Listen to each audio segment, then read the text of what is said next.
Once upon a time, there was a wise Quail King who led a large flock of 1,000 quails. Nearby, there was a clever hunter who knew how to mimic a quail's cry for help. Whenever he made this sound, quails would come close, thinking one of their own was in trouble. Then, the hunter would throw a net over them, capture them, and sell them for money.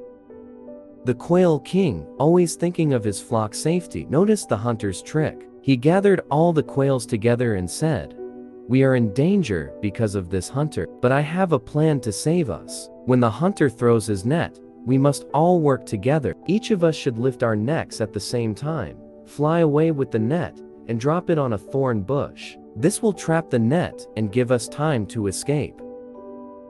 All the quails agreed to follow the plan. The next day, when the hunter used his call and threw his net over the quails, they all worked together, lifted the net, flew away, and dropped it on a thorn bush. The hunter spent the entire day trying to untangle his net and couldn't catch any quails. This happened again the next day, and the hunter returned home with nothing. His wife was upset and accused him of neglecting his duties, thinking he was seeing someone else instead of hunting. The hunter explained, "The quails are united now. They work together and escape with my net. But don't worry, one day they will argue and stop working together. When that happens, I'll catch them all."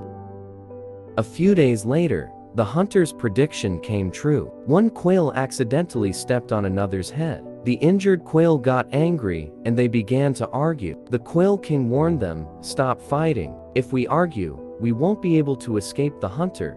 But the quails ignored him and kept bickering. Seeing the quails distracted, the hunter quickly threw his net over them. This time, because they were arguing, they didn't lift the net together. The hunter caught many quails, took them home, and had a big feast with his wife and friends. The moral of the story is, there is safety in unity and danger in conflict.